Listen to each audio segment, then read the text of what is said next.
प्यारे बच्चों और बच्चियों, आज हम चाहते हैं कि आपको एक पोएम पढ़ा दें। उस पोएम का नाम है द साम ऑफ लाइफ, जीवन की प्रार्थना, जीवन का मुनाजात। ठीक, ये नस बहुत अच्छी है। इसका जो भाव है वो आपके जीवन को एक नया आयाम देगा, एक नई समझ लीजिए राह देगा। शर्त यह है कि आप उसको समझें और फिर उसके हिसाब से आप अमल करें। इसके लिखने वाले हैं, कंपोजर हैं H.W. लॉन्गफेलो। तो इसमें हमारा जो शायर है, हमारा जो कवि है, वो क्या कह रहा है कि लाइफ इज रियल, जो हमारा जीवन है ये वास्तविक है। लोग क्या कहते हैं, खाओ पियो मर जाओ, eat drink and B Mary, यानी जीवन में कुछ नहीं है, हम मिट्टी से पैदा हुए, मिट्टी में मिल जाएंगे, कुछ नहीं होगा। लेकिन वो इस फिलॉसफी को नकार रहा है। वो कह रहा है कि नहीं, जीवन जो है वो यहाँ के मरने के बाद भी एक जिंदगी शुरू होगी और आपको अच्छे बुरे कामों का प्रतिफल भुगतना पड़ेगा।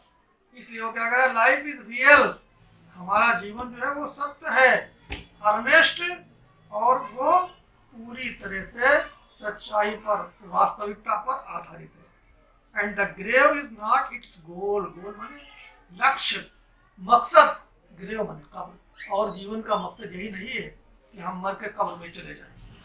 डस्ट दाउ डस्ट, डस्ट माने धूल, मिट्टी, यानी हम मिट्टी के हैं।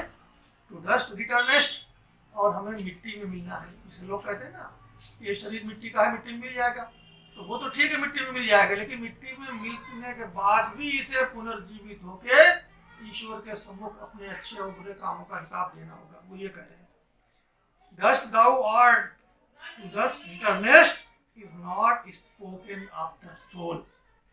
हमारी आत्मा की आवाज ये नहीं है कि हम मिट्टी हैं और मिट्टी में मिल जाएंगे, बस इसी में हमारा सब कुछ खात्मा हो जाएगा। ऐसा नहीं है, बल्कि एक जीवन हमारा वास्तविक है, इसके लिए हमें जवाबदेह होना पड़ेगा। नॉट इंजॉयमेंट एंड नॉट सारो, न तो इंजॉयमेंट माने खुशी, लुत्फअंदोजी, और न तो सारो, और न तो दुख। Is our destined end or, destiny से मतलब है भाग, और डेस्टाइन्ड माने जो भाग में हो, यानी सिर्फ खुशी उठाना, हासिल करना, या दुख उठाना, यही हमारे भाग में नहीं है। सिर्फ हम इसीलिए नहीं पैदा हुए हैं, but to act that is tomorrow finds us farther than today. बल्कि हमारा भाग क्या है, वो ये है कि हम हर दिन अपने लक्ष्य की ओर आगे बढ़ें।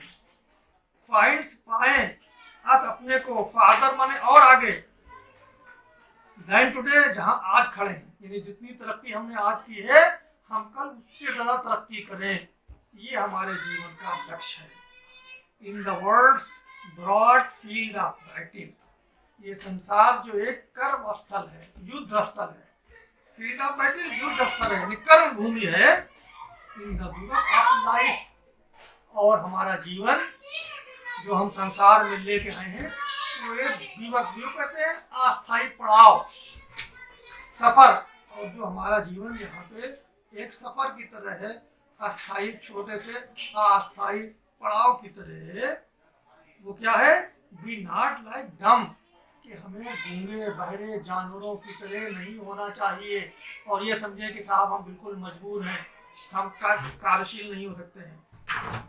नॉट लाइक डम, गूंगे, ड्राइविंग, खींचे जाने वाले, कैटिल, जानवर, जानवरों में क्या होता है, गूंगे बहरे होते हैं बेचारे, जिधर उनको खींचो उधर चले जाएंगे वो। तो हमको इस तरह से नहीं होना चाहिए, बल्कि क्या होना चाहिए, be a hero in the strife. Strife माने रणभूमि में, अपने कर्मभूमि में, अपने मैदान अमल में हमें एक योद्धा की तरह, एक हीरो की तरह अपने कार्य में लगे रहते हैं। Let us then be up and doing. अब देखिए इसमें कह रहा है हमारा जो पोइट है, लेट अस देन, आओ उठे हम, एंड डूइंग, और काम में लग जाए। उठो, काम में लग जाओ। With heart for any fate, fate माने भाग, हार्ट माने भावना, दिल में जो चीज पैदा हो। अब फिर इस भावना के साथ कि जो मुकद्दर में होगा वो होगा, लेकिन हमें अपना काम करना है, इसलिए हम करें। जैसे गीता में है ना, निष्काम कर्म की शिक्षा, कि तू कर्म कर और उसका प्रतिफल क्या होगा ये तेरे अख्तियार में नहीं है, इसको तो ईश्वर पर छोड़ दे और ये आशा रख कि अच्छा काम करेगा तो उसका प्रतिफल, उसका बदला अच्छा ही होगा। वही चीज हमारा यहाँ पे जो शायर है, जो कवि है, वो समझा रहा है। स्टिल अचीविंग, स्टिल माने सदैव, अचीव मतलब कोई चीज हासिल करते रहना, प्राप्त करते रहना, किसी चीज को पाने के लिए कोशिश करते रहना। परसुइंग, स्टिल माने सदैव, परसुइंग माने प्रयासरत रहना।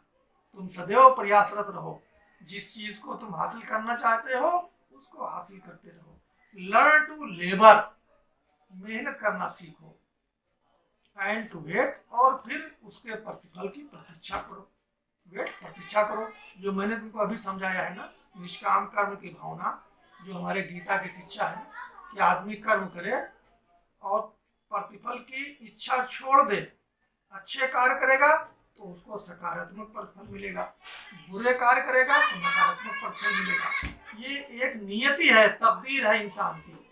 बस इसी हिसाब से वो चलता रहे तो उसकी जिंदगी सफल होगी और वो महान से महानतम बन जाएगा। और यदि वो भागवादी होकर बैठ गया, उसने कुछ करने के बजाय ये सोच लिया कि हमारे करने से कुछ नहीं होगा, हमारी तकदीर में ही नाकामी लिखी हुई है, तो समझ लीजिए कि इंसान जो है उसने अपने को बर्बाद कर लिया और उसका भविष्य अंधकार में हो जाए। तो ये सॉन्ग ऑफ लाइफ नाम की कविता जो है हमें एक नई प्रेरणा देती है, एक नई शिक्षा देती है, और जीवन में कामयाब होने के लिए, आगे बढ़ने की प्रेरणा देती है। तो मैं ये चाहूँगा कि आप लोग इसको समझे भी हैं, और मैं चाहता हूँ कि इसकी जो शिक्षा है उसको आप अपने जीवन में आत्मसात करें, जीवन में उसको उतारें, ताकि आप एक अच्छे इंसान, एक अच्छे विद्यार्थी बन सकें। और जो कुछ किताबों से आपने सीखा है, जब उसको आप अपने जीवन में उतार लेंगे, तभी वो चीज़ आपके लिए लाभदायक हो सकती है। इसके आखिर में जो ग्लोसरी दी हुई है, इसमें जाहिर सी चीज़ है कि कुछ ऐसे भी वर्ड्स होंगे जो आपको न मालूम हो और यहाँ भी वो न दिए गए हों, तो आप अलग से इस पोएम को पढ़िए और अलग से एक कॉपी के ऊपर वर्ड्स, प्रोनाउंसिएशन और मीनिंग एक कॉपी बना लीजिए, उसके ऊपर वर्ड्स लिख लाइए। जहाँ तक प्रोनाउंसिएशन की बात है, मीनिंग की बात है, वो हम लिख देंगे, फिर उसको आप याद करिए, और फिर उसके बाद जब सेंट्रल आइडिया और चीज़ों की बात आएगी तो उसको भी हम लिखा देंगे और समझा देंगे। फिलहाल आज का ये जो आपका पोएम वाला कार्यक्रम था वो यहीं पे रुक रहा है, और अगले दिन फिर हम दूसरी आपको पोएम जो है द परफेक्ट लाइफ, उसको पढ़ाने की कोशिश करेंगे, क्योंकि वो भी बहुत अच्छी नज्म है, बहुत अच्छी कविता है, और उससे भी आपको बहुत सी चीज़ें सीखने को, बहुत अच्छी बातें जानने को मिलेंगी, और वो भी आपके जीवन के लिए एक प्रेरणा स्रोत